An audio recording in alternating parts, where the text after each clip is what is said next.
She was crossing the street, fragile, focused, when a wealthy man stepped out and shoved her to the ground like she was nothing. Everyone turned away because his name carried power, and he was arrogant about it. But someone saw a former Navy SEAL and a silent German shepherd who never turns away from the truth. What happened next wasn't just justice, it was something deeper. Before we begin, please support us by subscribing to the channel and don't forget to leave a comment about this story. Late afternoon heat clung to the city like a second skin, and the crosswalk shimmered beneath a tired gold sun. Clara Bennett had learned long ago that the world moved fastest when it noticed her least. At 29, she carried herself with the quiet discipline of someone who had survived being broken in public and had chosen dignity anyway. She was slender from years of living more on determination than comfort, with chestnut brown hair usually pinned back at the nape of her neck, pale skin that burned easily in summer light, and fine-boned features made sharper by restraint.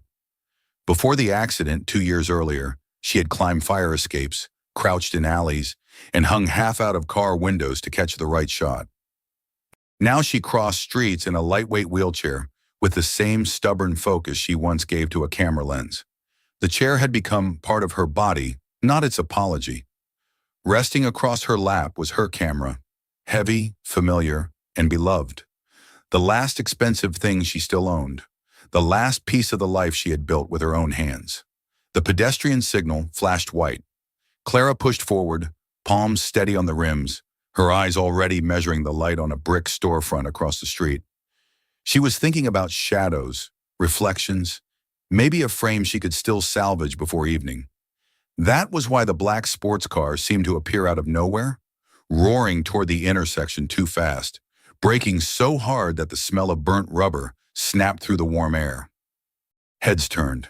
Clara froze for half a second, pulse kicking once in her throat. The driver's door swung open, and a man stepped out with the careless confidence of someone who had never been forced to imagine consequences. Asher Kane looked to be around 27, tall and broad through the shoulders in that polished, expensive way money could produce without character. His dark blonde hair was cut with precision and pushed back from a handsome face made ugly by contempt. He wore sunglasses, though the light was already softening, a pale shirt open at the throat, and the expression of a man offended by inconvenience. Wealth had not made him powerful so much as fearless in the worst way. Nobody important in his life had ever taught him that other people were real. "What is this?" he snapped, staring at Clara as though she had chosen the crosswalk to insult him personally. "You couldn't move any slower?" Clara looked up at him, one hand still on the wheel. Her heartbeat had sped up, but her voice came out level. "I'm in the crosswalk. The light is on. I'll be out of your way in a second." That should have ended it. It should have embarrassed him, maybe. Instead, something hot and mean flashed across his face. Two young men climbed out of the passenger side and rear seat behind him. Friends, followers, decorations. One was thick-necked and sunburned, already grinning with the anticipation of someone who found cruelty entertaining as long as he did not have to lead it. The other was leaner, nervous around the eyes, dressed just as richly, but carrying himself like a man who borrowed courage from whoever stood beside him. Clara felt the shift before it happened. She knew the type. Men who mistook composure for disrespect. Men who needed someone weaker to remind themselves they were strong. Asher walked toward her. "You don't talk to me like that." "I didn't talk to you anyway," Clara said, though now her mouth had gone dry. "I'm just trying to cross the street." He looked down at the wheelchair with open disgust, and then he kicked it. The blow hit the front wheel hard. Clara felt the whole chair jolt sideways. The world tilted in a sickening rush. Her shoulder slammed first, then her hands, then her cheek came frighteningly close to the pavement as the camera flew from her lap and struck the road with a sound so sharp it seemed to split something inside her. Pain flashed up her arm. For a breathless second she could not move. She could only hear the blood pounding in her ears and the ugly burst of laughter from one of the men above her. No, she thought, not the camera. Please, not the camera. She twisted, reaching for it, but Asher planted his shoe on the strap and pinned it against the asphalt. "Look at this," he said with a smile that did not reach his face. "You people always have some expensive little toy?" Clara stared up at him, humiliation burning hotter than pain. Around them, people had slowed. Nobody had stepped in. Some watched with the fascinated stillness of strangers, relieved that disaster had chosen someone else. Then came another sound, swift footfalls cutting across the sidewalk, followed by the controlled, powerful movement of something larger. Ryan Carter had been running with the kind of pace that came from memory rather than effort. At 35, he was all hard lines and contained force. Tall, broad-shouldered, deep-chested, with short dark brown hair clipped close in an old military style, and a shadow of rough stubble along a sharp jaw. His face was not handsome in any polished sense. It was weathered by strain, by bad sleep, by years of keeping too much behind the eyes. But there was steadiness in him, and a discipline that showed even in the way he moved. He wore a fitted, long-sleeved green shirt with camouflage sleeves, camouflage pants, a black fabric belt, and old military boots softened by use. Life had pared him down to essentials. Since leaving the Navy SEALs, he had learned to speak less, to watch more, and to keep his temper locked behind his ribs where it could do the least damage. Beside him ran Max, a 6-year-old German shepherd with a black and tan coat, broad chest, erect ears, and amber eyes that missed almost nothing. Max was not noisy, not reckless, not the kind of dog that barked to impress himself. He was disciplined, calm, and utterly loyal, the kind of animal who seemed to think before he moved. Max reached the scene first. He slid in front of Clara with a low, warning growl that stopped just short of violence. Ryan's gaze took in everything in one sweep: the overturned wheelchair, the woman on the ground, the broken camera, the rich boy's foot on the strap. His expression did not change, which somehow made it worse. "Take your foot off it," he said. His voice was quiet. Asher laughed anyway. "Mind your business." Ryan stepped closer. "You made it my business." The thick-necked friend moved as if to square up, then stopped when Max turned his head and fixed him with a stare so steady it felt human. Asher, refusing to feel threatened, took a step toward the dog instead. "What's this? Your mutt going to—" Ryan caught his wrist mid-motion. Fast. Clean. One twist, one turn of the body, and Asher was slammed chest first against the hood of his own car, so suddenly that even his friends went silent. Ryan did not hit him again. He did not need to. He simply held him there long enough for panic to replace arrogance. "Don't go near my dog," Ryan said, and now the cold in his voice made the late heat feel irrelevant. He released him and immediately turned away, as though Asher had already ceased to matter. He crouched beside Clara instead. Up close, she saw that his eyes were gray-blue and tired, but not indifferent. "Can you move your fingers?" She swallowed hard and nodded. "Yes." "Good." His hands were large, calloused, unexpectedly careful as he helped her upright and set the wheelchair back in place. Max stayed planted between them and the men by the car, silent as a sentry. Ryan picked up the camera and checked it with the efficient gentleness of someone handling damage that could not be undone. The lens was cracked. Clara saw it in his face before he said nothing at all. Somehow that kindness hurt more. Behind them, Asher staggered back from the car, red-faced with rage and humiliation. "Do you know who I am?" Ryan did not look at him. Clara did. And for the first time since she hit the pavement, fear began giving way to something stranger. Asher stood in the street, shaking with fury, while Ryan handed Clara the salvaged memory card, and Max kept watch with his ears forward and body still. Cars had begun to slow. More people were staring now. More phones were out. Shame changed shape on Asher's face, hardening into something vindictive. He yanked his own phone from his pocket, turned away a few steps, and made a call with a voice so low Clara almost missed it. But she heard enough. "Dad," he said through clenched teeth, "I want to ruin them." Night settled over the city like a held breath, the kind that lingered just before something unseen tightened its grip.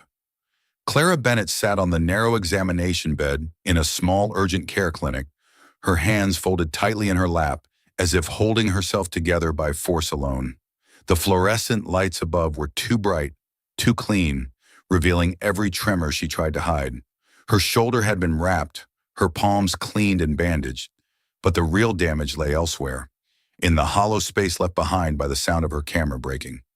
She kept replaying it in her mind, not the fall, not the humiliation, but that sharp, final crack. It echoed louder than anything Asher had said. Across the room, Ryan Carter leaned against the wall, arms crossed loosely, posture relaxed but not at ease. Up close, the signs of a life shaped by discipline and quiet endurance were clearer.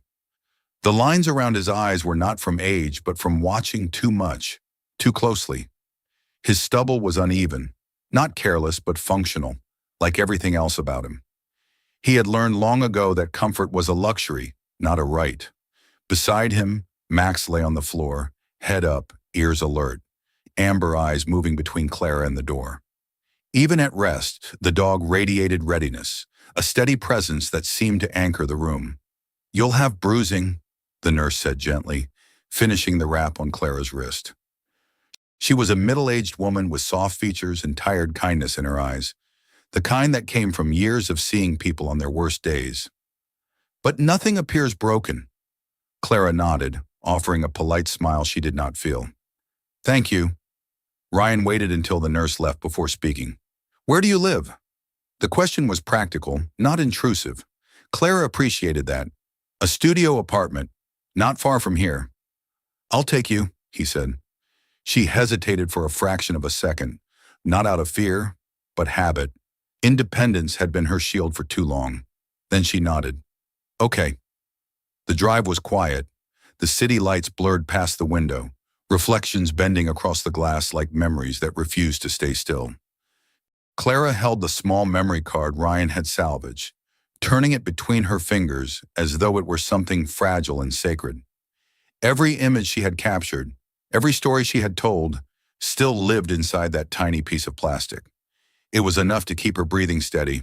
Her apartment was on the third floor of an aging brick building that smelled faintly of detergent and old wood. Ryan carried her broken camera without comment while she unlocked the door. Inside, the space was small but carefully arranged. Photographs covered the walls, faces, streets, moments of quiet humanity that most people would have walked past. The room told the truth about her more than any words could. Ryan set the camera gently on the table. "You did all these?" Clara nodded. "It's how I make a living."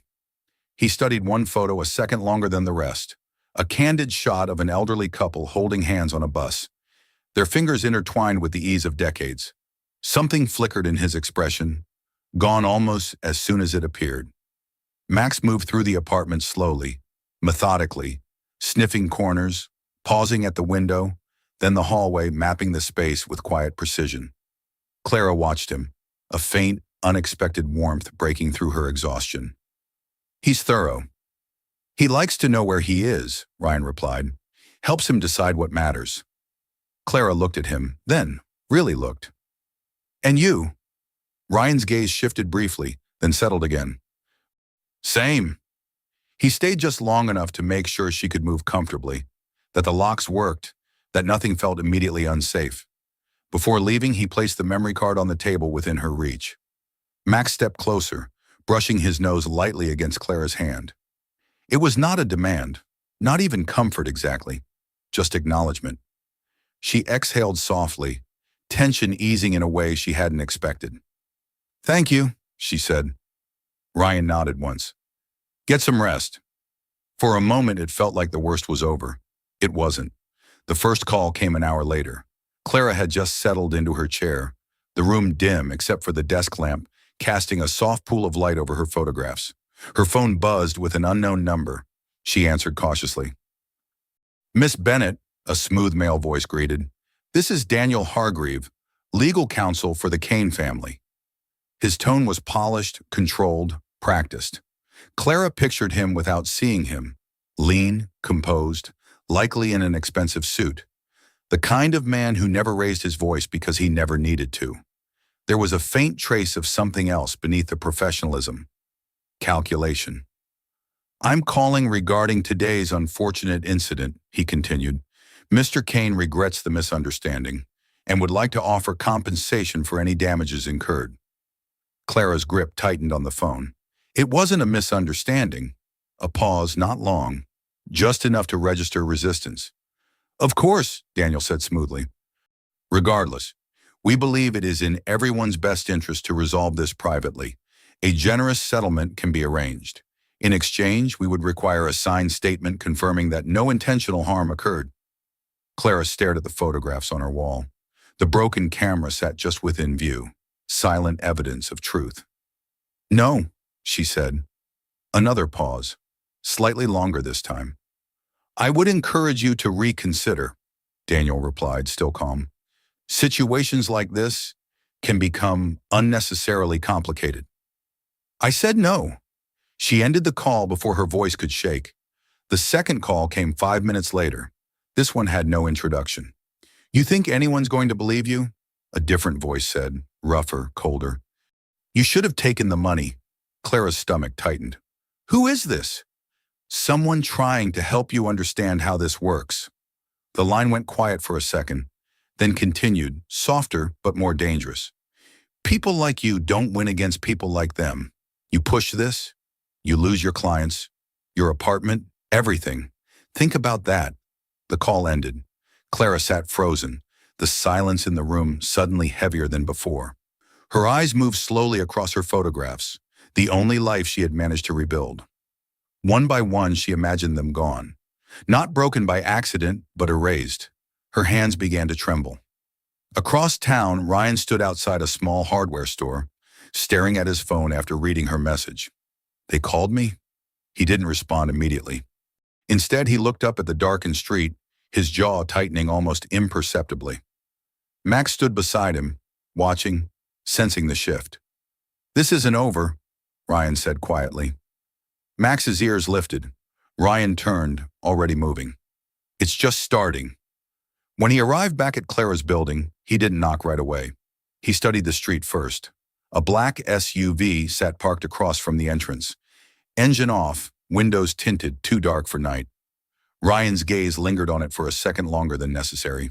Then he went upstairs. Inside, Clara looked smaller somehow, though nothing about her had physically changed. Fear did that.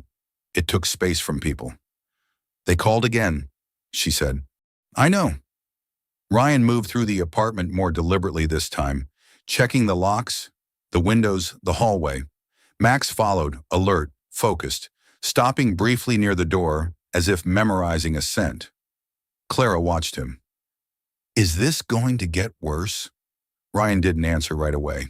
He walked to the window and looked down at the street. The SUV was still there. Yes, he said finally. Across the street, inside the darkened vehicle, Asher Kane sat in the back seat, his face lit faintly by the glow of his phone. His earlier humiliation had settled into something colder, more deliberate. Beside him, a driver waited silently. Asher's gaze fixed on the third-floor window. That's her place? He asked. Yes, sir. Asher leaned back, a slow smile forming. I don't just want her quiet, he said. I want her to lose the only thing she still cares about.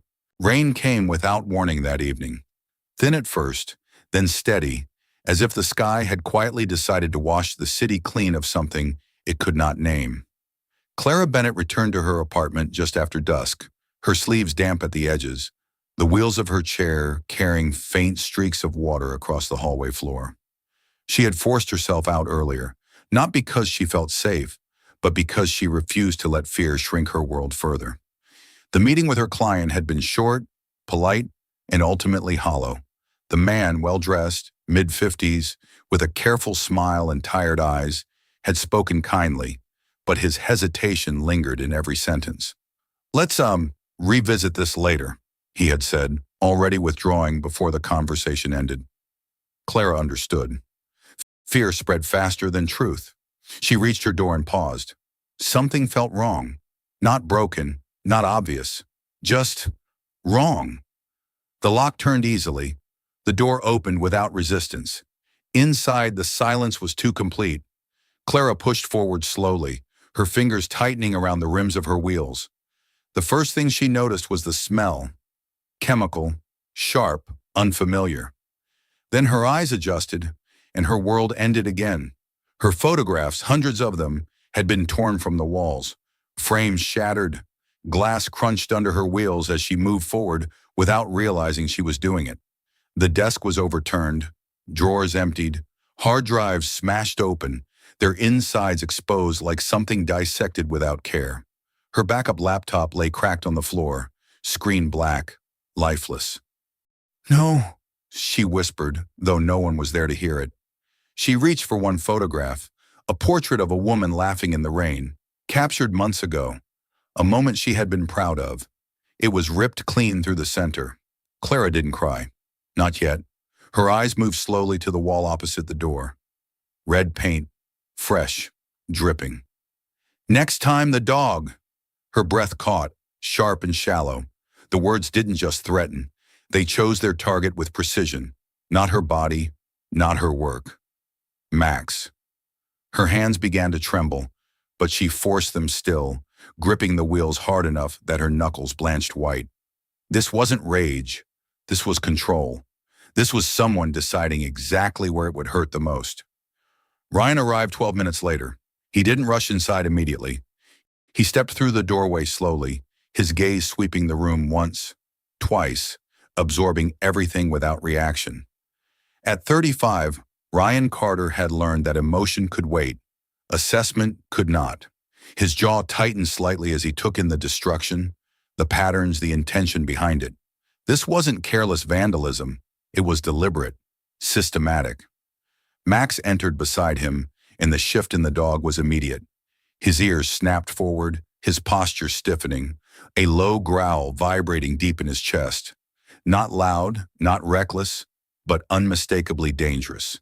He moved through the apartment with measured steps, nose working, mapping sense, isolating what did not belong.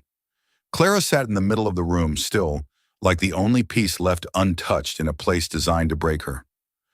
Ryan crouched in front of her. "Did you touch anything?" he asked. She shook her head slowly. "Good."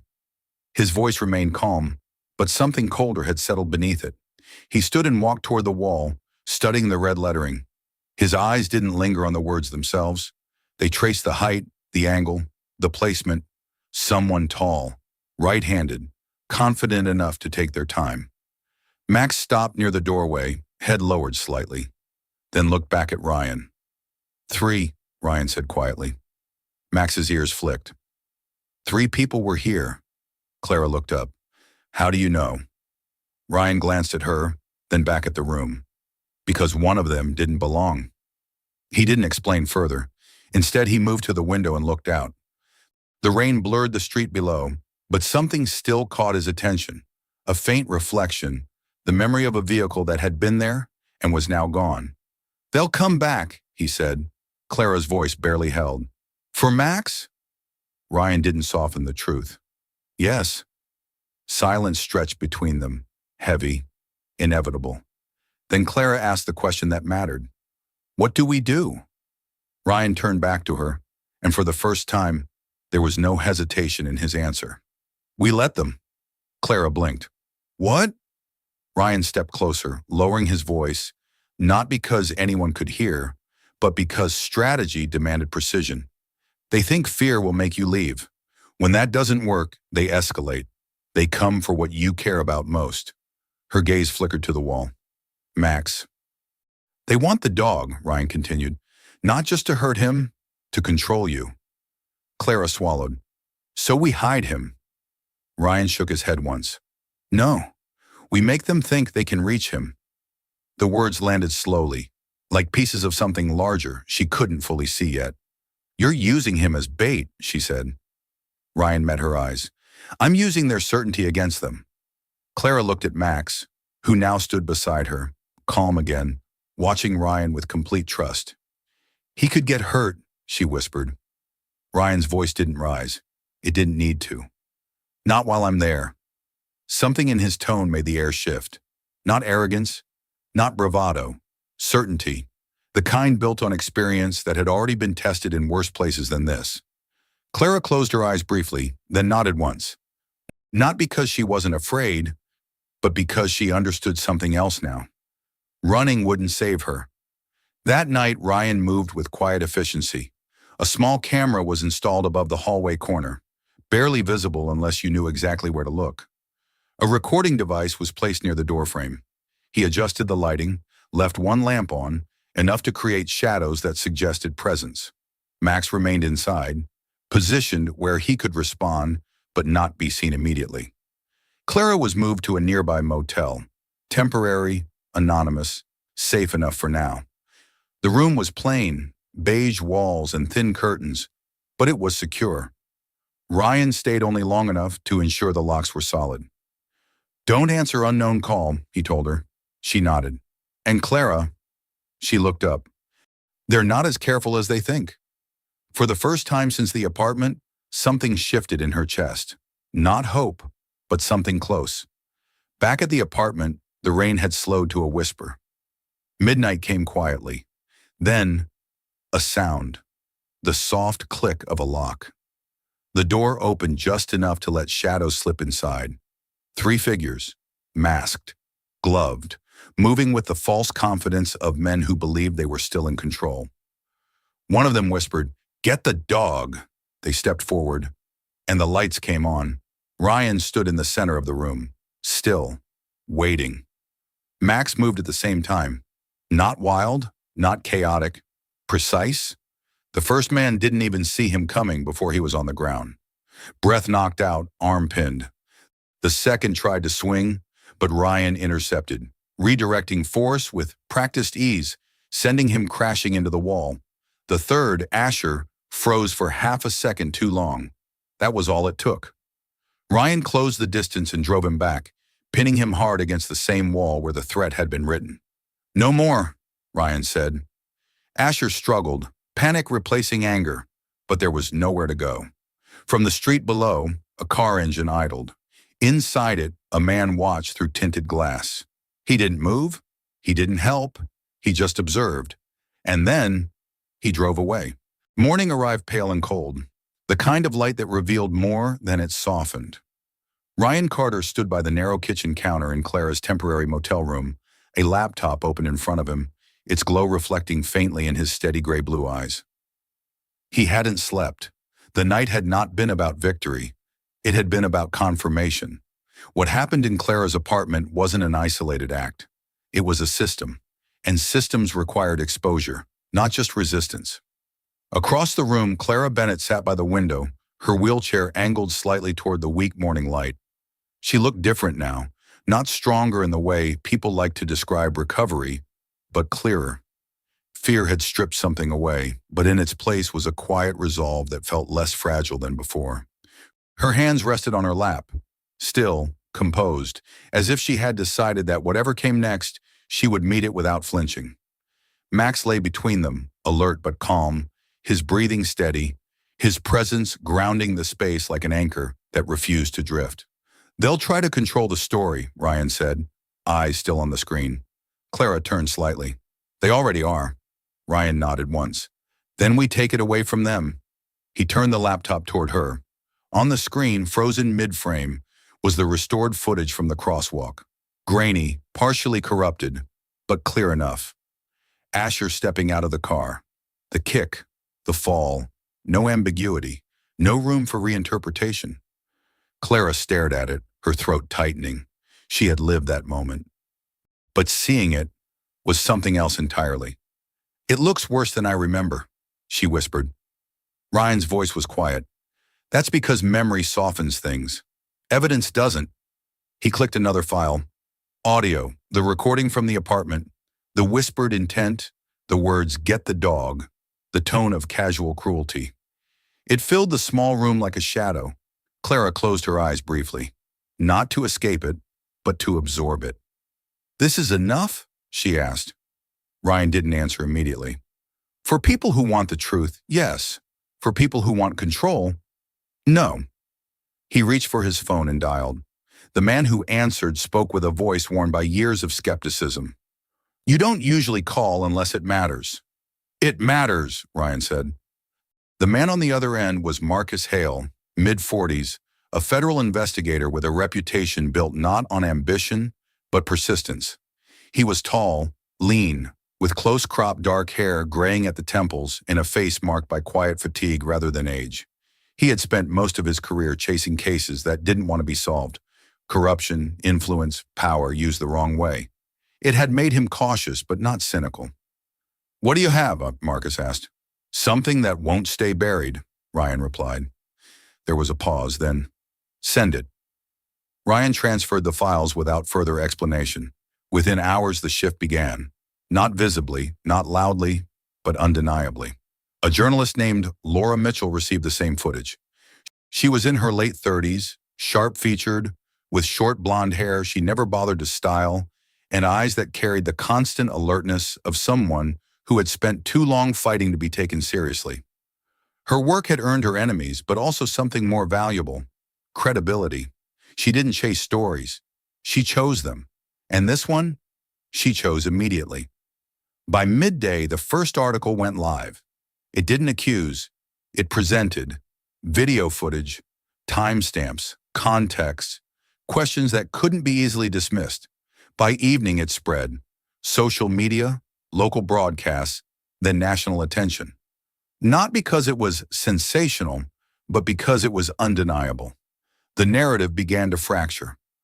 Clara sat in the motel room, watching it unfold on the television, her hands gripping the armrests of her chair. Her name was being spoken, her story repeated, not twisted, not yet, but exposed. This isn't going to stop, she said. Ryan stood beside her. No, it isn't. She turned to him. Then I don't want to hide anymore. There it was, the moment. Ryan studied her face carefully, not for weakness, but for certainty. You're sure? He asked. Clara nodded. If they control the story, they win. If I speak, they can't erase me. Ryan didn't smile, but something in his posture shifted. Approval, perhaps. Respect. Then we do it right. The press conference was arranged faster than expected. Clara sat at the front, her wheelchair centered behind a simple table. The room filled with cameras, microphones, voices layered over each other in restless anticipation. She wore a simple blouse, her hair pulled back, her expression composed, not because she wasn't afraid, but because she had chosen not to let fear define her. Ryan stood behind her, slightly to the side, not in front, not shielding, just present. Max sat beside him, still and watchful, his calm a quiet counterpoint to the chaos in the room. When Clara began to speak, her voice was not loud, but it carried. I was crossing the street, she said. That's all I was doing. The room quieted. She didn't dramatize, she didn't embellish. She told the truth. The fall, the camera, the threats, the destruction. And then she said something that lingered longer than anything else. They thought I would disappear, she said, because people like me are easy to ignore. But I'm still here. The words settled. Heavy. Unavoidable. Behind the cameras, Laura Mitchell lowered her pen slightly, recognizing something rare. Not just a story, but a turning point. By the time Clara finished, the silence in the room had changed. It was no longer indifferent. It was listening. That night, the consequences arrived. Asher Kane was formally charged. Not quietly, not privately, publicly. The footage made denial impossible. The recordings made intent undeniable. The presence of federal oversight removed the last layer of protection his family had relied on. His father's name began appearing in investigations. Connections, influence, interference. The system had not collapsed, but it had cracked. And once something cracks, it doesn't hold the same way again. Later that evening, Clara and Ryan stood outside the motel, the air cooler now, the city quieter. Clara exhaled slowly. It feels different. Ryan nodded. It is. She looked at him. Why did you stay? Ryan didn't answer immediately. His gaze drifted briefly to Max, then back to the street ahead. Because walking away would have been easier, he said, and I've learned not to trust easy. Clara smiled faintly, not because everything was fixed, but because something finally was. Autumn arrived softly, painting the city in quiet gold, as if time itself had chosen to move more gently. Clara Bennett wheeled herself slowly across the polished wooden floor of her new studio, pausing near the wide front window, where sunlight spilled in like something warm and forgiving.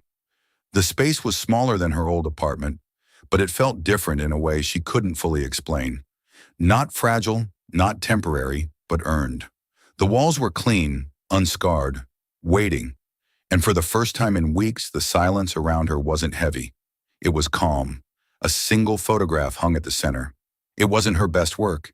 It wasn't even composed intentionally, but it was honest. Outside the studio, life moved again. People walked, talked, argued, laughed. The world had not changed for them, but for Clara, something fundamental had shifted. Not because justice had been perfect, but because it had happened at all. The trial had been faster than anyone expected. Evidence had left no room for interpretation. The video from the crosswalk, the recordings from the apartment, the testimonies that followed once fear lost its grip. They formed a line that even money couldn't blur. Asher Kane sat in court stripped of the arrogance that had once defined him, his posture tighter, his eyes no longer searching for approval, but for escape. He had always believed consequences were negotiable. Now, for the first time, they weren't. His father, Victor Kane, watched from the second row.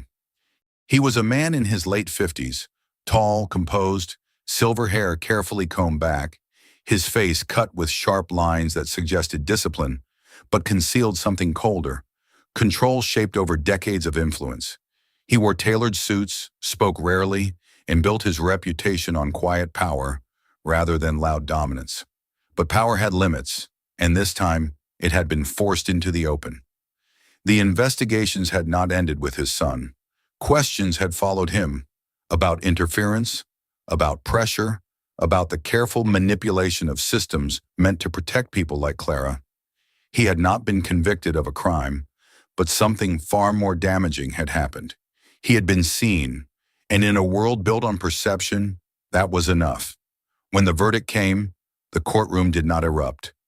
It settled. Asher was found guilty. Assault, unlawful entry, intimidation. Not words softened by lawyers, not phrases reshaped for comfort. Just truth, stated plainly. Clara had sat through it all without speaking, her hands folded neatly, her gaze steady. Ryan had been beside her, not touching, not guiding, just there, as constant as he had been from the beginning. Max lay at his feet, calm, silent, a quiet witness to something that did not require his intervention anymore. Outside the courthouse, reporters waited, voices rising, questions overlapping. Clara paused before the steps, sunlight catching in her hair, her expression composed but not distant. "Miss Bennett," someone called, "what does this outcome mean to you?" She didn't answer immediately, not because she didn't know, but because she wanted to say it right. "It means I don't have to disappear," she said finally. "No anger, no triumph, just truth." The words carried. Back in the present, Clara adjusted the photograph on her wall. The new collection had taken shape slowly, piece by piece, each image drawn from the same quiet intention, to show what remained when people expected you to fade. She had named the series Still Here, not as a statement of defiance but of presence. A soft knock came at the door. She turned slightly. "Come in." Ryan Carter stepped inside, his presence filling the space without overwhelming it. He looked the same, tall, steady, worn in all the ways that mattered. But something about him had shifted too, not softened, just settled. The tension that had once lived permanently in his shoulders had eased, replaced by something steadier. Behind him, Max entered, tail low but relaxed, his eyes immediately finding Clara. He crossed the room without hesitation and rested his head lightly against her knee. Clara smiled, reaching down to touch the thick black and tan fur. "You remember this place already?"